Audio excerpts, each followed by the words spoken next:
Check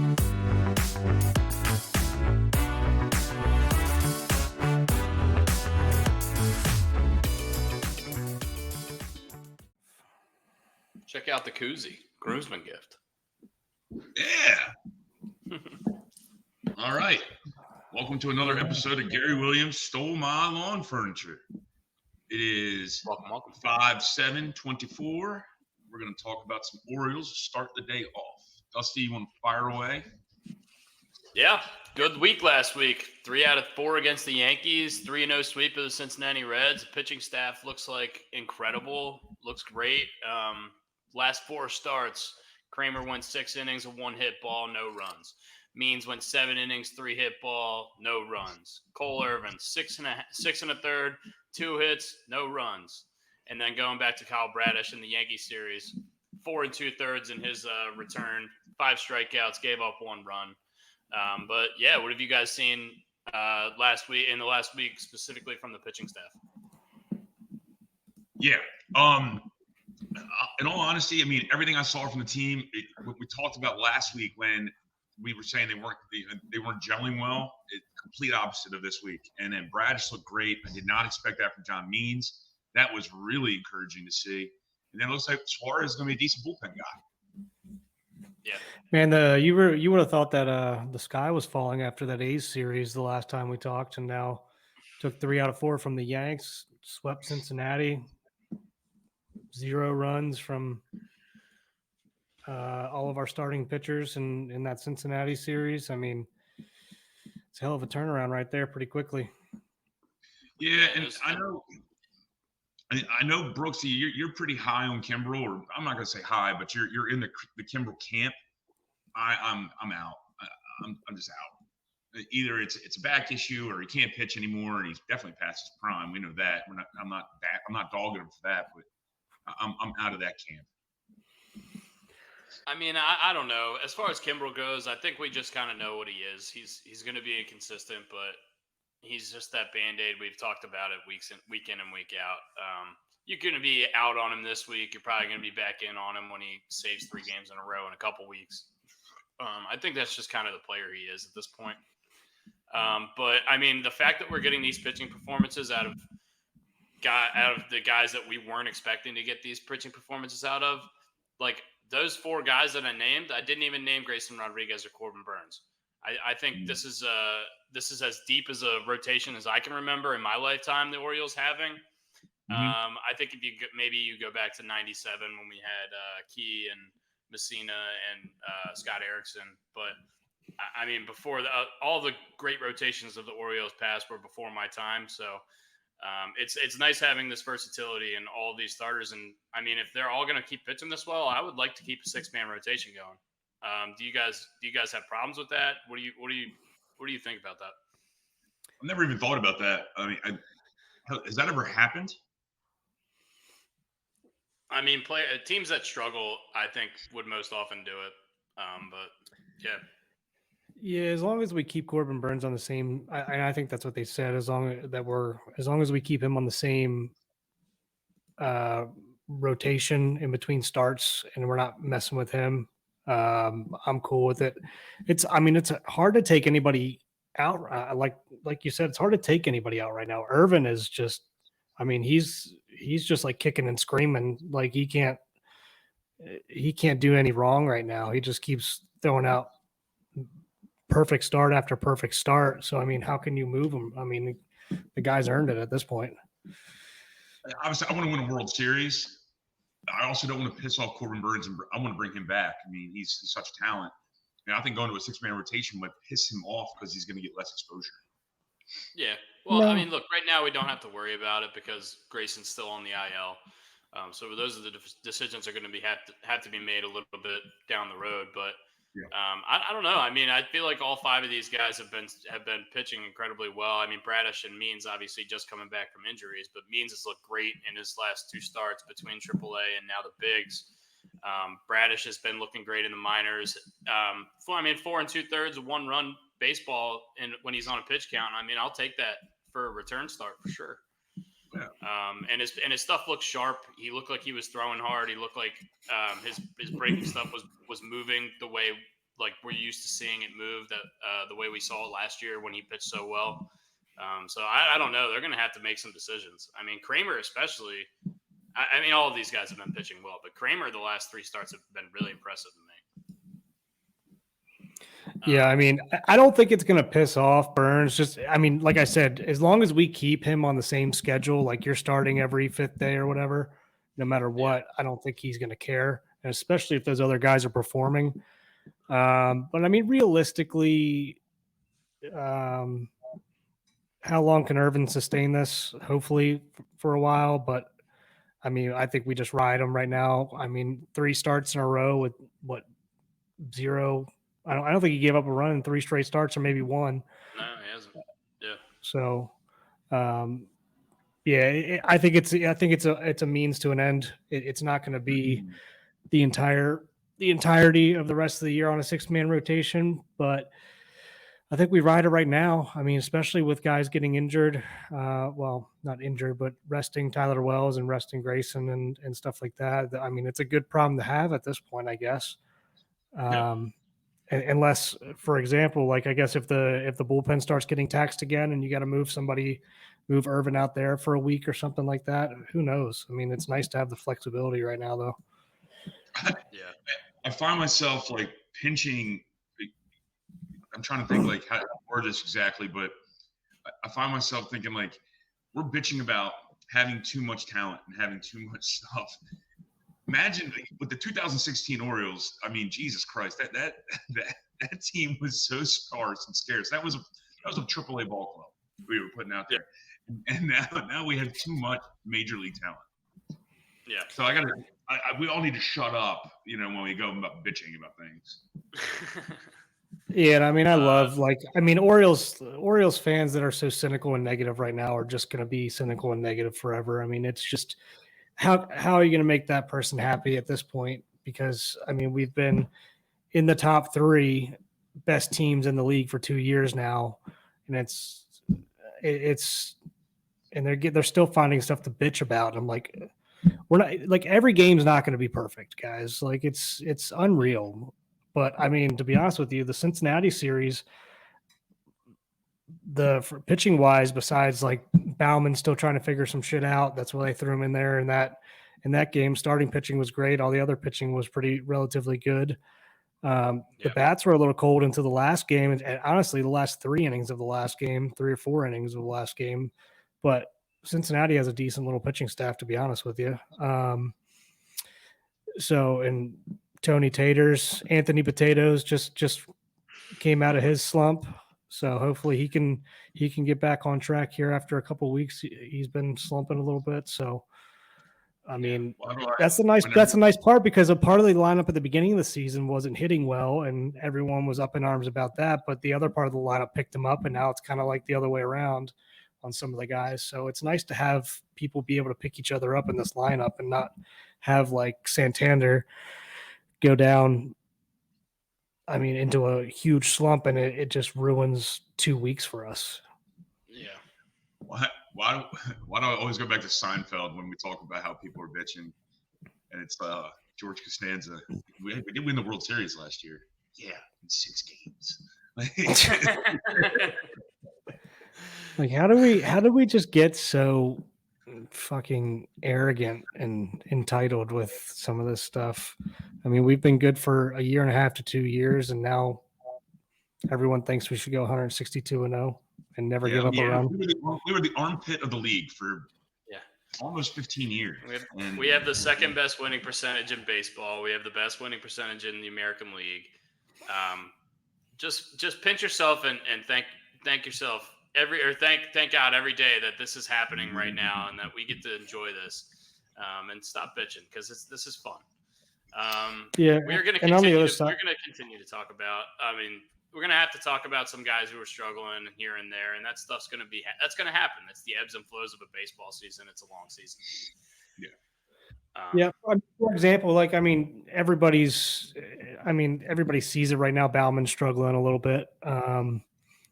Like I said, that's why he's going out there in an 11-1 game, and everyone's like, why don't we just let Suarez finish the game there and save the bullpen? Well, the bullpen's actually getting a little bit more rested now. And that would be the time to let Bauman start to work on some of the shit that he's trying to work on. I don't And want guys people are wanting to DFA this guy right now. His stuff is electric. I mean, he's had a rough 2 weeks here probably, but I mean, you can go back to certain points of the season and look at stuff, and it's like he's got elite stuff. It's just he's mechanically or whatever it's good, whatever it is that he's working on, or whether it's mental or whatever.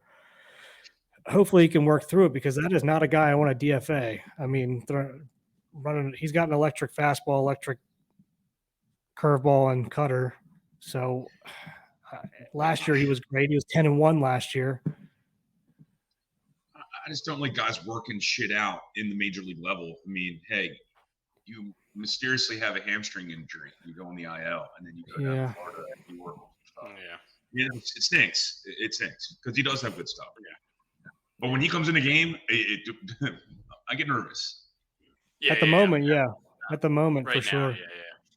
Now they brought him in an 11-1 game, so I mean, obviously there's room for error. So yeah, you can work on stuff, but if you got to rely on him to come in a 3-2 game, I'm pinching my cheeks. And that's the versatility of having all these starters, that we're going to be able to move some of these guys around into the bullpen, so we won't have to worry so much about Mike Bauman getting in there in a 3-2 game when he's trying to work shit out. Maybe he can work this shit out, and then later in the season we could put him in that 3-2 game, and we'll feel a lot more confident in him. Yeah. We do need Colton Cowser to pick it back up. We don't need it. We'd like it. Obviously, like Brooks said, the rest of the lineup's been picking him up. But last 15 games, 40 at bats, 19 of those resulted in strikeouts. He's hitting at 125 average after his ridiculous April. Just completely killed it for the first 3-4 weeks of the season, and then just slowed down. But he's a kid. This is a rookie year. This is going to happen. He's obviously pitchers are making adjustments, and then he's going to have to make adjustments too. And there's no right answer. There's no one way in baseball. It's always going to be constantly changing and constantly evolving and constantly trying to outthink your opponent and outwork your opponent. Brian, this is the league catching up. I mean, this is exactly what happens. It's the ebbs and flows of a rookie season. I mean, there's very few people who have not gone through this. Like Mike Trout never went through this. No one could ever catch up to him. But I mean, he'll adjust. And I'm sure they have plenty of analytics and data and all the video they watch. They're going to figure it out. Yeah, they'll be fine. And another interesting topic with Colton Cowser is that Hayes is on his way back right now. So it's going to be interesting to see what's going to happen there. What do you guys think is going to happen? Any predictions, or what would you like to see happen? No prediction. I think you're going to see. Yeah, go ahead, Dusty. I think you're going to see just a lot of rotation between 2 out of the 3 guys in the outfield, Santander, Cowser, and Hayes. You're going to see them rotate a lot based on the pitching matchup. I would bet against lefties, it's going to be Hayes and Santander, and against righties, it's going to be Cowser and Santander. That's how they play. That's how Hyde coaches. He just plays all these matchups. So I would imagine that means Cowser's probably going to start getting less at bats against left-handed pitching. But I mean, it's going to move. It's going to be so much movement. Mullins has been struggling a little bit too. So I mean, Hayes and Cowser could flip flop in the outfield. Just mean Kerstad's going down. Kerstad going down. Kerstad, McKenna, Urias, one of those guys. I mean, I don't think I prefer McKenna to go down, but McKenna's been good. McKenna's been great so far. Well, I think you're right. I think McKenna will go down because basically you're trading a better version of McKenna with Hayes coming back, and obviously he's going to be better with if his bat comes back around. So that's going to be now that I'm thinking through it a little bit, that's definitely what it's going to be because they're just replacing right there. Yeah, but the problem is he has to clear waivers every time we send him because he's out of options, right? That's true. Yeah. So if they that is true, but I mean, he's hot right now. Then they can send Kierstead down. He's got plenty of options left, I would imagine. If you're the Cincinnati Reds, I'd pick up McKenna in a heartbeat. He just torched him, yeah. It's solid, yeah. question for the group. With all the talent we have, do you think frustration sets in for some of these guys who are constantly going to be getting rotated? Because you look, at the end of the day, it's their career, it's their job. And so they want exposure. And do you think frustration might set in? I mean, I think it's inevitable for sure. I'm sure Ramon Urias is not happy about the fact that he's hitting 150 and he's not getting at bats, and he's getting at bats every 4 days. This is a guy who won a Gold Glove and was a great piece of our offense for the last 2 years. So I'm sure he's frustrated. But I mean, I don't really know what the answer is. There's just too many guys to try to keep happy, and this is a good problem to have, like we've said so many times. But it's like, I mean, I don't think there's any way around it. What do you think, Brooks? At this point, I'm getting pretty close to saying Urias is probably going to get DFA'd here soon if he's not going to be put into a trade package. Just because I don't think there's any way around it at this point. Not to say that I would love to do it, or do I really want to do it? But I mean, it's just we kind of don't have an option here coming up. Especially once Jackson figures it out down in AAA, or if they decide to bring up Mayo or whatever route they decide to go, even though Jackson's kind of been struggling down in AAA, but that's for another time. It's gonna happen here soon. I think we're going to be heavy-handed at the trade deadline, and I don't know what. I mean, we're going to look at bullpen guys. We might look at another starting pitcher.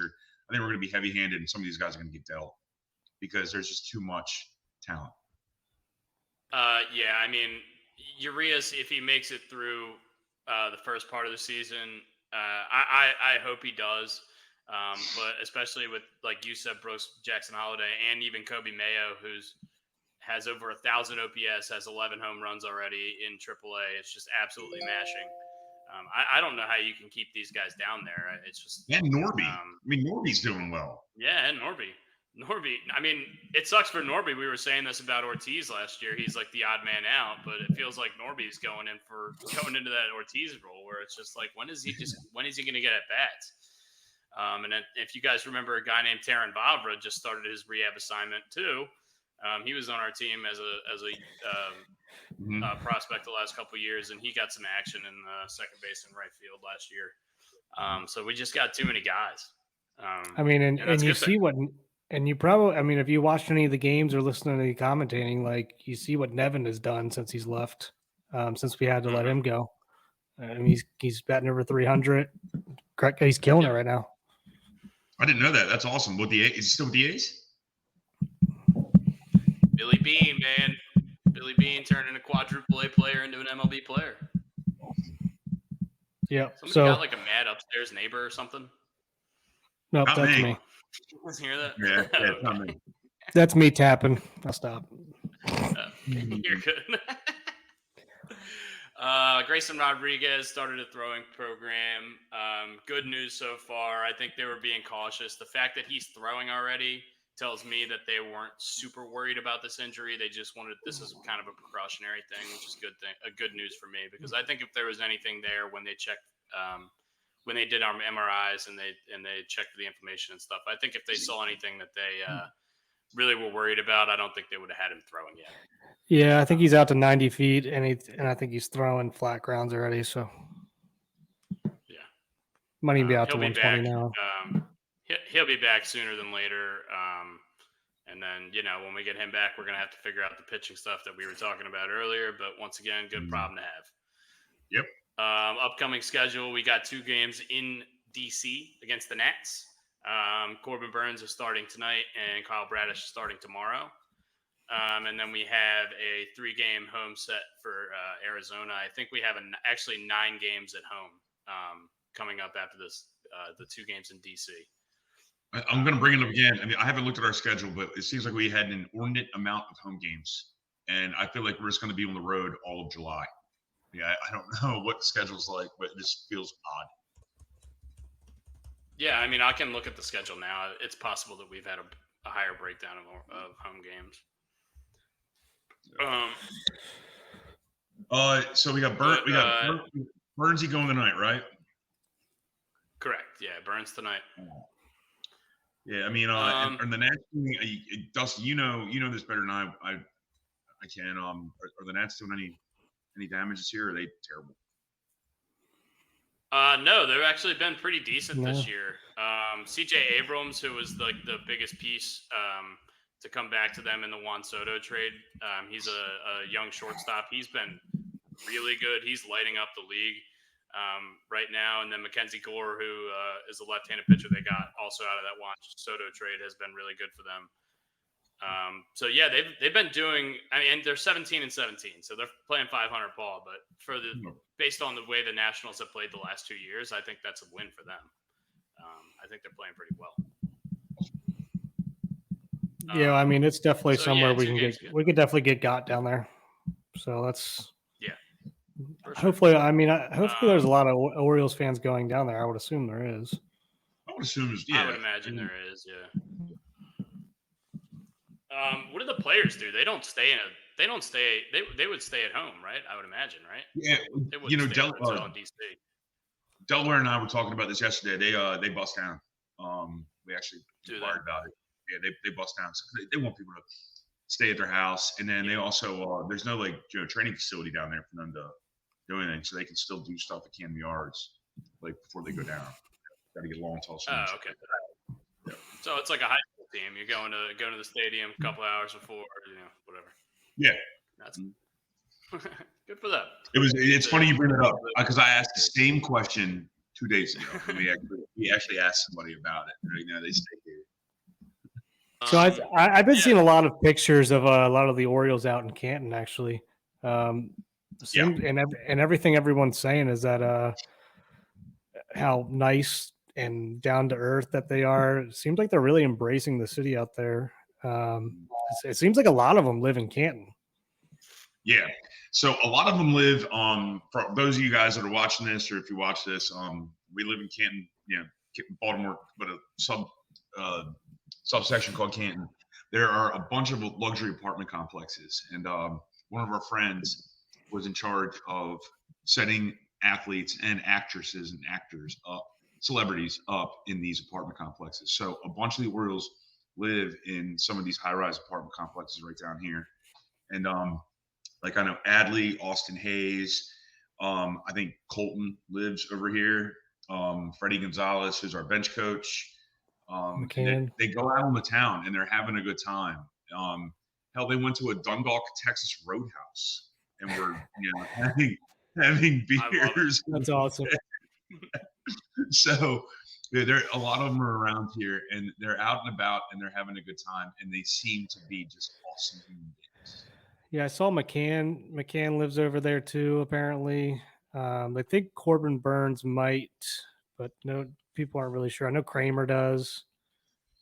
Yeah. A couple of them live in another subsection called Refinery Row, which is down on Haven Street. And these are leased out houses. They're large 3-story houses, and a couple of the guys live there. I think that's where I think Adley lives in a townhouse now. I think he's out of the apartment now, from what I was told. Yeah, but I don't know. Who knows? I remember the Adley story. The Adley story that my friend Dana told us was unbelievable. When she goes, every single time he has a household issue, he calls whatever service she worked for and set these people up. One time he didn't know how to fix his garbage disposal because a spoon got stuck down there. And she said, when your star athlete has that kind of problem, instead of brandishing a weapon or gambling, that's a good star athlete. Yeah. I like that. You guys want to talk about some around the league stuff? Yeah, fire away, bub. Yeah. I want to talk about Alek Manoah. He's going to be my that's a shame for the week. He stinks. Alek Manoah in 2021 was 8th in the Rookie of the Year voting after only starting 20 games. He was 9-2 with a 3.2 ERA. In 2022, he was an All-Star, was 3rd in the Cy Young voting for the season, 31 starts, 16-7, 2.2 ERA. 2.2 ERA. Last year, 3-9, 5.8 ERA, couldn't stay up in the majors, got sent down a couple times, and this year he came back, and in his first start, he had a line of 4 innings pitched, 7 runs given up, 6 earned, 6 strikeouts, 6 hits, and 4 walks. This guy's 26 years old. What in the hell happened to him? Is this the league adjusting to him? Kind of like what we talked about with Colton Cowser. Is this the league adjusting to him? He just can't adjust back. Man. I don't know, man. 2 seasons is a long enough sample size where you'd think like this guy's stuff is good, you know? And his stuff hasn't changed. He's still throwing the same velo. So it's crazy. It's so weird. I mean, we say this all the time. It's probably hyperbole, but I feel like I haven't seen anything like this in a long time. This guy just completely fizzled out. He was 25 years old. You think I would say when he came back last year, his stuff to me did not look great, and I haven't seen him pitch at all this year. Well, and sorry to say this, I know Mays is a buddy of his, friend of the program, but he stinks. Like he's not gonna be in the league here soon. Well, he's getting shelled every time he goes out. He's getting shelled. I mean, I shouldn't say that. Somebody's going to take a flyer on him whenever he gets DFA'd or sent down or whatever. But his stuff did not look good last year when I was watching him, and it could have been the games that I was watching, and I have not seen any this year. But I mean, the numbers are speaking for themselves right now. I mean, those numbers are like batting practice. He's a Baldo Jimenez reincarnated. Well, yeah, Ubaldo when he lost 8 miles an hour. Well, yeah, but Ubaldo at least had a decent MLB career, a decently long MLB career. I don't know what's going on with Manoah. Obviously, super talented dude, but I just think this is so weird, and I wanted to talk about it a little bit. A couple more things around the American League. The Twins had a 12-game win streak that just ended. They lost to the Red Sox the other day. They are still tied for second place in the AL Central, which I can't believe. The AL Central was kind of a joke last year. Everyone kind of expected that the AL Central was going to be kind of a joke this year. They got 4 teams above 500 in that division with the Tigers, the Royals, the Guardians, and the Twins, and the Chicago White Sox, who are just the laughing stock of Major League Baseball. Right now. You remember when we were doing our predictions and we laughed about how shitty the AL Central was going to be? How stupid we were. Yeah, well, I didn't know Bobby Witt was going to be freaking Mike Trout at shortstop. I know. Well, that was the only one we got because we were both like, okay, well, I think we were all between the Twins and Cleveland. I think we were all like, okay, they're going to fight. They're going to fight over first place, which they are right now because Cleveland is probably the 3rd or 4th best team in the league right now. They're playing pretty damn good. Yeah, they have the same record as us, I believe. Oh, do they? I knew they were close. They were hanging right around. Yeah. Mm-hmm. But yeah, I mean, all things considered, that division looks pretty damn good. I did not expect this out of the Royals. Like we said before in one of these podcasts, we'll see if they keep it up. Reminding us like the Orioles of last year. But yeah, the fighting Gavin Sheets are probably going to set a pretty bad record here soon. God, so bad. They're so bad. Did you see Dylan Cease came out? He did an interview and he said his last year with the White Sox was just totally miserable. He was like the locker room. Everyone hated each other. He was like the locker room sucked. He didn't know if he was going to get traded the whole year. He must have been the most miserable dude on the planet last year. Other than Tony La Russa for 6 straight months. Tony La Russa. Wow. Is he still there? No. He's gone. Like, he's not in the front office or anything? I don't believe so, no. I don't think he's in a consultant role at all. I think he's completely out of the game. As far as I know, he's done. And if he's not, he needs to be tomorrow. Yeah, I was gonna say, like, that'd be ridiculous if he was still there. I mean, that's a shocking thing. The Astros 12-22 to start the year. They're terrible. What the hell? I don't know. They look bad. Nothing smart here. What the hell? Like, what the hell is going on? Like, you guys have so much talent, and what the hell? I just figured it out. I mean, you guys are so good. I'm getting higher register here in my voice. So bizarre. No, yeah. I mean, it's not that different of a team. I mean, they don't obviously It they actually they should don't, be better. They signed Josh Hader. He's the best closer in baseball. yeah. I mean, and they should don't be have better. Verlander, obviously. But I mean, he just came back. He just made his so he first made start. his first start finally. Yeah, I was gonna correct. say they have Like him 2 or 3 coming days. back, or they haven't had him this season up until I guess he made his first start. But yeah, I mean, this team's not that different. Like you said, they should be, all things considered. So exactly. I mean, and they should be exactly. and they have one of the best. Yeah. They have one of the best hitters in the game on their team. So yeah, this is one of those things that I would imagine is going to even out as the season goes. I would imagine that I haven't looked at the stats, but there's too much talent on this team. I would think that they're just getting unlucky, or they're just having a bad stretch, and that they're going to turn it around. But yeah, they look like shit. 12-22. I mean, that's a legitimate sample size. It's almost like a fifth of the season gone. Yeah, you're almost a quarter of the season, and you kind of know what you are at this point. And I don't know. this is what Brian said, that you're playing. They may have played themselves out of the playoffs. Yeah. We'll see. You can lose your way out of the playoffs early. You cannot win your way into the playoffs early. Yeah. And they're doing it, and they're doing a really fucking good job of it. Yeah. And for those of you who are unaware, the Astros have made 7 straight ALCS appearances. That's insane. I don't know if that's ever happened in the history of baseball. I haven't looked it up, but that's insane. In those 7, they've won 4, which they've made 4 World Series appearances and won 2 World Series. So this is one of the most dominant runs that I can remember in baseball in the last 20 years. And it's in jeopardy right now. They need to turn it around. Still early in the season. They still have time, but yeah. Trey Turner out at least 6 weeks with a hamstring injury. I can't imagine that this is good news. 6 weeks for a hamstring strain seems like a lot. He must be like a very severe strain. But the Phillies have the best record in baseball, and he's one of the better players on their team, making $300 million over the next 10 years or something like that. 6 weeks for a hamstring strain doesn't make any sense. He must have pulled that thing off the bone. Must be pretty severe. Or they're being extra cautious, which they have the luxury to do because they have the best record in baseball.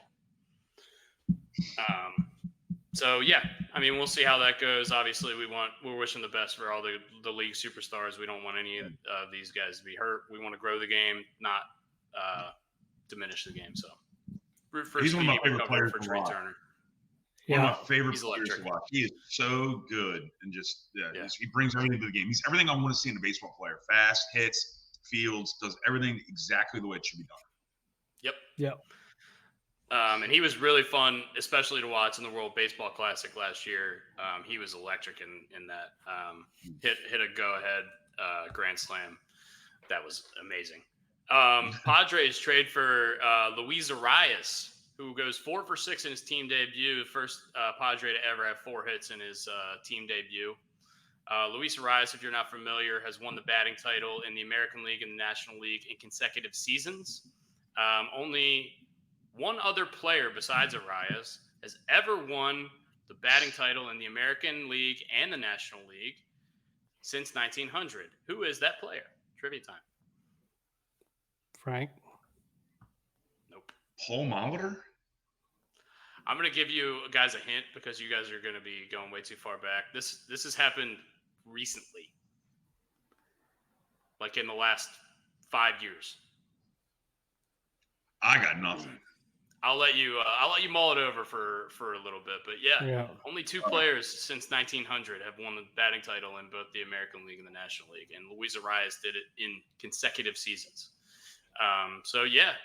Padres get a new DH, second baseman, first baseman, wherever you want to play him. He's not great in the field, but dude hit almost 350 last year, so he obviously knows how to get on base. Mookie? Not Mookie, no. Ooh, that was a good call. Darn. Mookie almost became one of the few guys who have won an MVP in both the American and National League last year, but he came in second because Acuna was crazy. But yeah, we'll move on, and I'll give you guys time to think about Yeah, and we're about to move off baseball, but I know we don't have basketball in the rundown, but I want to do my That's a Shame for the week. Okay. Every single GM and commentator who made fun of Jalen Brunson when he came out of Villanova, and now he is just lighting up the playoffs for the Knicks. They can all suck it because they were all wrong. Now they're all, oh, he was great. No, screw yourself. You were wrong. You talked shit about him, and now he's doing 40-point games every single night. So Four straight. So that's a shame to the media. That's a shame to the media for knocking Jalen Brunson because he is sticking it. And that's a shame for Mark Cuban for letting him walk a couple of off seasons ago for nothing. What are they doing? They didn't even offer him. It was so stupid. That's a shame. Yeah, we're gonna move on to Jalen Brunson's been killing it. The NBA playoffs have actually been really great. I've been watching a lot of it. It's been really fun to watch. A lot of really close games. I can't believe the Nuggets got completely destroyed last night by Minnesota. They're 0-2 in the series and looking like their season might be coming to a close a little bit earlier than a lot of people expected. I think the team will see. The team was up and cracked a code on the Nuggets. I forget his name. Reed, I think he was a Sixth Man of the Year. He just won the Sixth Man of the Year. Yeah, he's really done a number on Jokic, and it's something we haven't seen because he's been the Joker's been ridiculous for the last few years. And this guy Reed is just locked him down, and by lock him down I mean keeps him to 20 points instead of 35. Yeah, I mean Jokic has won 3 MVPs in the last 4 years. You know how many people have done that? Not many. Not many. We're going to move on to football pretty briefly. Not much football news this week. Big news in the Ravens circle, though. Odell Beckham. We knew he wasn't coming back to the Ravens, but he signed with the Dolphins. 1 year, $3 million base salary worth up to $8.25 million with incentives. You guys think this is just kind of like taking a flyer if you're the Dolphins, or do you think this is going to make a legitimate impact on their offense? What is it? It's a flyer. I mean, what does it hurt? Man. Yeah, there's just a ton of upside there because I mean, theoretically he should be able to eat with Tyreek pulling everybody off of him. So we'll see. And he's the third best receiver on the team. Mm-hmm. Yeah, I mean, I can't remember who said it in one of my group chats, but he runs a great slant route. So if you got Tyreek and Waddle on the outside and you got Odell running the slant inside, that could be dangerous. I can see him taking a couple of those to the house. The Miami Dolphins are for us a couple years ago. They're a track team. The Miami Dolphins are a track team. It's the easiest way to put it. They're a track team that plays football. He'll fit in there too. I don't think he's going to play anywhere for the rest of his career that's not warm either. Yeah, he's going to be picking and choosing his spots, I'm sure. Tyler Boyd signed with the Titans this morning on a 1-year deal. DJ Chark signed with the Chargers. Michael Gallup signed with the Raiders. The Jags cut Zay Jones. These are a bunch of fringe moves. Tyler Boyd has been pretty good for the Bengals. He's been good against the Ravens his whole career, I remember. So I'm excited to not see him in Cincinnati anymore. Yeah. Good for the Bengals for getting him for a year. He's a pretty decent, underrated guy, I've always thought. You mean the Titans? Yeah, sorry, the Titans. And then the DJ Chark signed a 2-year extension. I think the DJ Chark deal could be pretty damn good. Yeah, I mean the Chargers need receivers. Anyone that goes to the Chargers gets hurt almost instantaneously. I mean, didn't they stab their own quarterback in the fucking lung and knock him out? They did. They certainly they'll screw it up. Inevitably, it'll get screwed up. They're the Cleveland Browns. They just signed J.K. Dobbins and Gus Edwards, who love getting hurt too. I don't know. I got more faith in Jim Harbaugh than that. I think if anything, if there's any shit going on around him, I feel like he's gonna nix that and he's gonna get them out of there right away. I got a question for you guys. Who do you want to see on Hard Knocks? I'll be honest with you. I don't watch Hard Knocks, so I don't really care. Okay. I would actually like to see the Chargers or the Steelers. Yeah, the Steelers will never do it. But the Chargers or, like you said, the Falcons could be good. Oh my God, the Falcons would be. Actually, I might watch that if it was the Falcons. Yeah. I just want the quarterback room. I just want to see the quarterback room. That'd be great. Yeah. I don't even want. Yeah, just call it QB Falcons. Yeah. Yeah. So I think they do. Does Michael Penix go get dinner at Kirk Cousins' house? I don't think so. I think they do have like a say in what gets put out there. So I'm sure if anything bad gets caught on film, they're going to tell them to keep that off. Yeah. They have creative control. Like the teams have control. Like they can, edit. And also, I mean, sometimes these teams like the Steelers, I don't think they can get forced by the league to do it because of like the regs they have around this with HBO. They can. I mean, that's what happened to the Jets last year. Yeah. But usually it's a shitty team. Good. Kelsey signed a 2-year extension worth $34 million. I don't know if this means he's going to play 2 more years, but it certainly means that he's going to get $17 million check come May 1st or come May 15th or whenever it kicks in. So good for him. Obviously, he deserves it. He's probably the greatest tight end of all time. If not, he's in the top couple. So, yeah, good for him. I don't think this is super, super relevant other than the fact that the Chiefs salary cap might have taken a little bit of a hit. In golf this week, we had the Byron Nelson. The guy who won's name is Taylor Pendrith. He's Canadian. We love Canadians on this podcast, as Brian leaves. It was his first win on tour. He had 3 wins on PGA Tour Canada prior to this. But he's made 5 out of his 11 cuts this year. So he was not showing great form going into this tournament. This was just one of those things where he just came out of nowhere and had a great week. And it's Are you closet Canadian? Are you closet Canadian? I'm not Canadian. I'm not. I respect it though. I love maple syrup. Maybe he's moving it. Maybe I am. Who knows? I've never been. I think the story of the week, though, for that tournament was a 16-year-old made the cut. I think that's really cool. His mom was a former LPGA Tour golfer. He was the youngest in 11 years to make the cut on tour. And he actually finished, I think, like -7 for the tournament too. So he was killing it. Wow, how cool is that? 16 years old. That's insane. I just got his learner's permit. That's insane.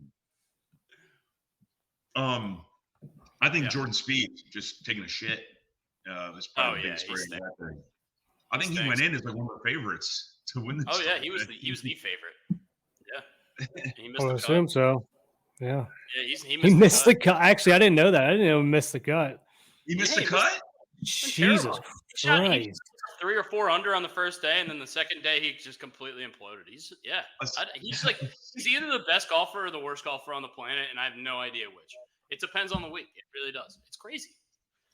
And is that a guy you want on your Ryder Cup team when that comes around? Because he's either going to take a shit the entire weekend or he's going to win you the Ryder Cup.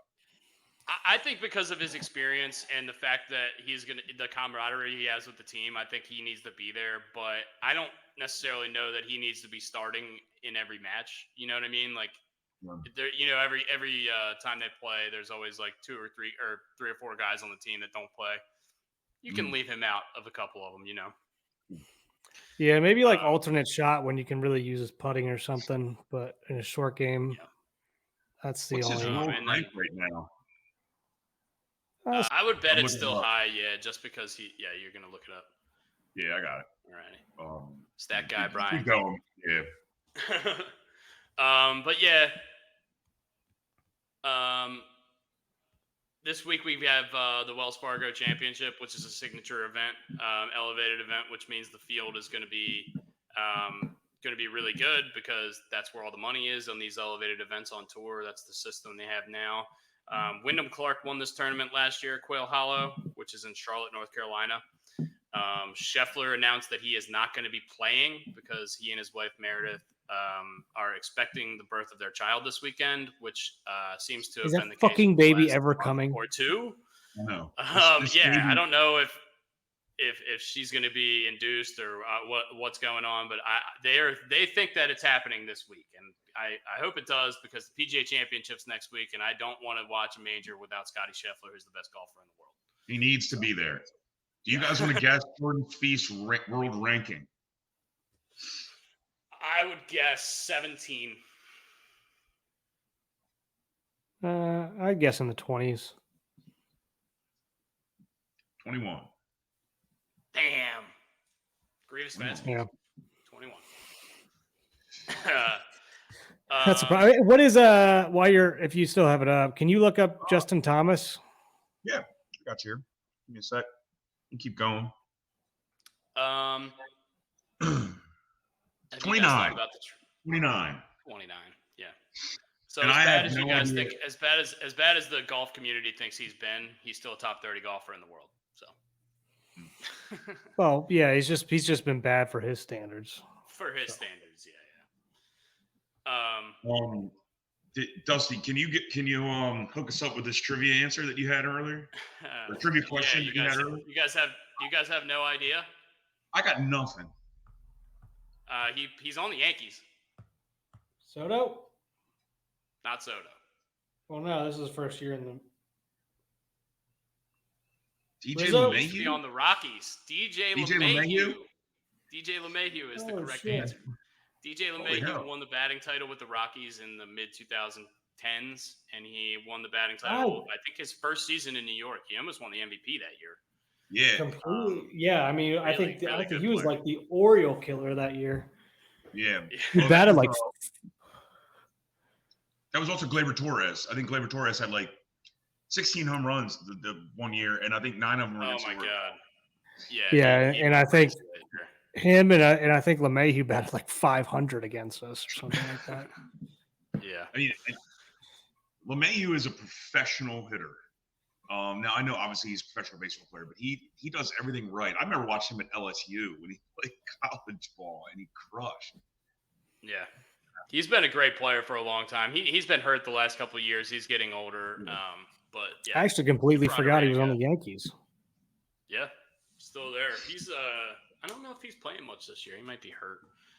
He's not playing second anymore. He's playing first and third and DH in a little bit. But yeah, we'll get back to golf. Last 3 winners of the tournament this weekend at Quail Hollow are Wyndham Clark, Max Homa, and Rory McIlroy. Rory McIlroy is the prohibitive favorite to win this year's tournament. He's won here twice. His odds are plus 650. Second best odds, the guy who came in second last year, Xander Schauffele, is 9-1. Ludwig Aberg, who has been making a name for himself all year, actually withdrew from this tournament. He was 12-1 to win at the third best odds. But he's got a sore knee, and he's making sure he's 100% for the PGA Championship next week. So he's sitting out this week. So Wyndham Clark, who's last year's winner, who's been playing great golf this year, is 16-1. I think those are good odds. I don't know why he's not closer to 10-1 like Xander is. And then Cantlay is 18-1, and he was 25-1 when I looked on Sunday, and now he's 18-1. So I'm imagining some sort of big money came in on Cantlay. Somebody knows something. So maybe keep an eye out for him. Well, I'm actually surprised Homa is That's a lot. Yeah, Homo 22-1, and he's won here twice in the last 4 years. He's played here 3 times in the last 4 years. He's won twice, and he came in 8th the other time. So he's he obviously loves this course, and he plays really well here. So Why do I say I got feeling Victor Hovland? For some reason, Hovland just jumps out to me. No rhyme or reason. He's having a rough year. Hovland for me is one of the guys that I don't know why he's 25-1, because he's having a terrible year. Imagine Justin Thomas's year last year. That's what's happening to Victor Hovland right now. He's having a terrible year. And if he comes out of nowhere and wins, obviously he's one of the most talented golfers in the world, so it would make sense. But it would really be a surprise based on how his season has started.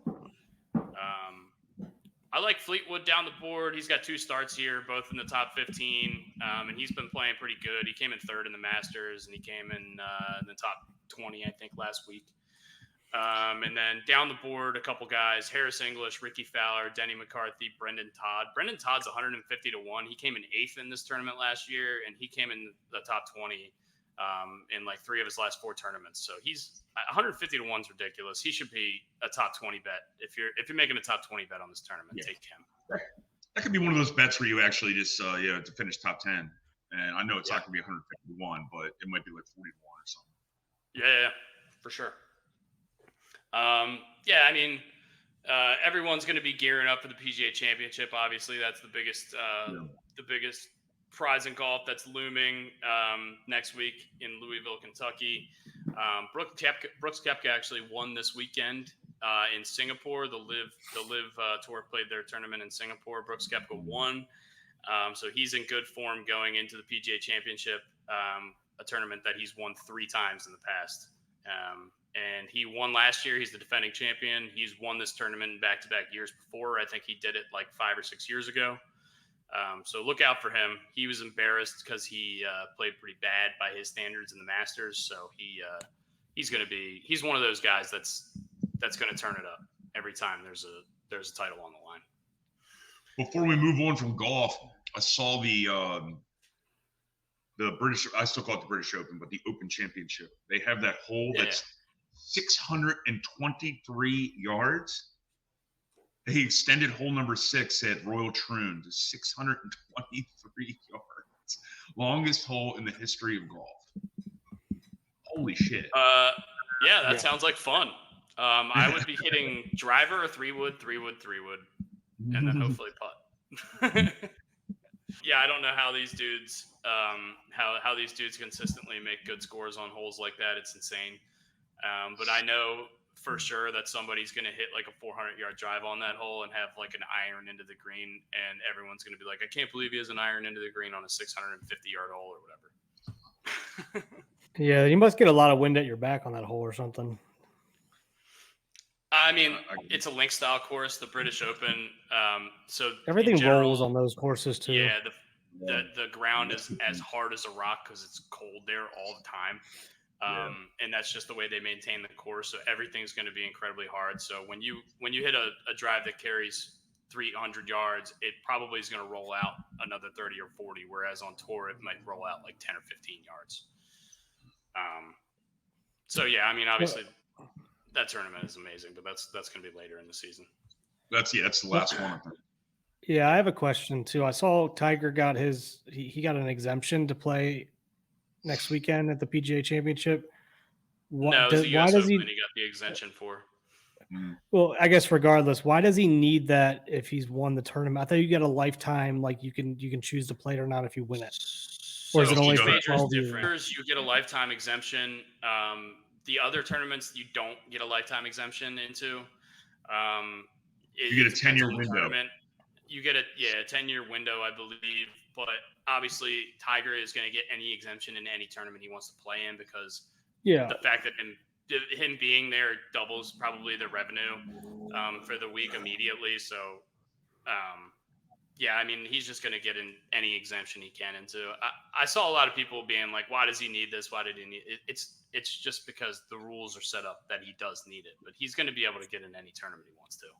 Yeah, I was just for some reason I wasn't thinking and thought that like no matter what, if you won these tournaments, you get a lifetime. But I forgot it's each one has different set of rules. So they all have individual governing bodies. I think there are 2 that I think if you win the Open Championship, you get a lifetime exemption as well. I think it might be, yeah. It might be that too, and I'm not sure 100% on that. Other news this week: Kentucky Derby. Mystic Dan 18-1 wins the race. They're not sure that the horse is even going to race in the Preakness. Did you guys watch the Derby? Did you have any money on it? Did you have any fun watching it? You got any stories? I was getting my teeth kicked in at work, so I didn't watch a single. I didn't even see a horse. I watched a little bit. It was fine. I mean, I'd have more fun if I was there. And it sucks that he's not going to race next week, but he probably just knows he's going to get his ass kicked once Bob Baffert's horses are allowed to race back in Baltimore and in New York. So since old Bobby Boy can't race in Kentucky right now. What sport fell off more? What sport fell off more, horse racing or boxing? I'd say boxing, honestly. Probably boxing. I don't know. Yeah. I don't watch any boxing.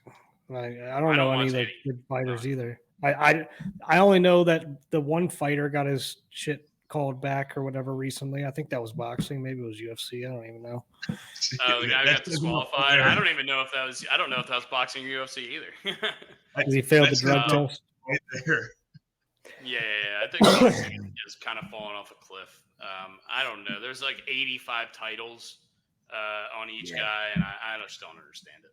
Horse racing is just fun because I mean it's like the limited quantity, right? Like there's 3 a year that everybody watches that are nationally televised, and then we forget about it until the Kentucky Derby runs around the next year. Yeah, and it's fun because everyone gambles on it and makes pools on it and shit, so it gets people engaged. Yeah. Nobody gives a shit about boxing anymore. It's just sad because I'm sure it was part of it. I know it was a huge part of the culture for a long time, but it's just not that way anymore. Well, those bastards did it to themselves from fixing their own fights and shit. Yep. And also the UFC came along and kind of has drawn way more interest in them. I mean, who's the most famous boxer right now? And I'm going to tell you right now, Paul. it's still Mike Tyson. It's Tyson still Fury. Yeah. It's Tyson Fury. Wilder and Fury. Yeah. Yeah, it's Tyson Fury, the Paul or I think it's Logan Paul is the one, and then Tyson. I mean, and Tyson's fighting Paul, I think, in the next couple months or whatever, and he's half his age. I'm good on fighting Mike Tyson, even when he's 90. I'm out. I don't want to do that at all. David Rubenstein, new Orioles owner, is going to be Mr. Splash on Friday night. Yes. The ad for this on Twitter was unbelievable. I think we were talking about it in our group chat yesterday. How awesome is this guy? Just what this ownership group has done in the small time they have owned this team is amazing. I mean, seeing Cal with his girlfriend, the judge, but behind the dish, just everything they've done has been a home run. And I'm just so happy that the Orioles are in this state. Dude, I mean, what a 180 turn. Like, has anybody captivated? Like, has anybody won over City faster than David Rubenstein? Like Rubenstein. I don't know how he actually pronounces it, but it's like it's nuts. I mean, the guy he's pulling all the right levers. That's for sure. I don't know if it's an indictment on how bad the previous regime was and how it could be. I mean, it's both. I think. I mean, I don't know any I can't think of any other owners in anything that's this well liked at the moment. I mean, that I can think. I mean, he's gonna wear a fucking flamingo and spray people with water during a baseball game. I don't know so any owner awesome. is gonna do He's that. a multi-billionaire. He doesn't have to do shit. I love it, man. Like, I mean, he's just like acting like a kid, and everyone's just loving watching him do it. Yeah. Shout out like to just my in general, like the one YouTube commercial or Twitter commercial where he's hitting the Orioles magic button. Like the guy is just everything he does. Like, he just seems like he's having so much fun with it, and he looks like he's like reliving his childhood. And I think everybody appreciates that. Yeah. I couldn't be happier. Yeah. I think I've said this before on one of the podcasts. We had a parking lot that had one of the best run organizations in the Ravens that also shared the parking lot with one of the worst run organizations in baseball. And now we have two of the best run organizations in that same parking lot. And it's so good. It's great for the city. It's great for business around the city. And I'm just excited to see what the future brings. Yeah. Shout out to my buddy Nick. He basically said, if I was 14 years old and I had $1 billion, this is how I would run the Orioles too. And I was like, that's 100% true. Fuck yeah, dude. Yeah, I think he's been great. He's going to do great things for the city, and I couldn't be happier or more excited to be an Oriole fan at the moment. But yeah, you guys have anything else from the week you want to talk about? Any other stories or stuff you want to discuss? No, I played some golf, had a good time. Tired, got a lot of sleep today. That's all. You guys texted me at 12 o'clock. I woke up at 12:30, in the afternoon. I slept hard for 12 hours. Got a lot of sleep today. I like that. I earned my sleep. I earned it. I definitely did. Yeah. Dustin and I might be doing some golf cart recordings here in Hilton Head while we're away on vacation. Also, a little teaser for next week that I haven't even mentioned to you guys yet. But if you listen this long, we have a more than likely, I would say, a 80% chance. How about that? That we have a Ripken coming on the show next week. I was actually with him yesterday at the golf outing. Were you? Did you bring it up? I did not bring it up. I didn't want to bring it up because I didn't know if you had talked to him yet. So I didn't say a word. But also he was and I'm not, I'm not going to say that, but I didn't bring it up. But I definitely saw him yesterday and did chat with him for a few minutes, but not about podcast stuff. Just kind of BSing about other things. Yeah. Yeah. Cool. Cool. So we'll I think that's going to be next week. Billy. Yeah, we'll have Billy on the podcast. So it's for those wondering, I believe it's going to be Mondays when we were talking about. So I believe it's going to be Monday.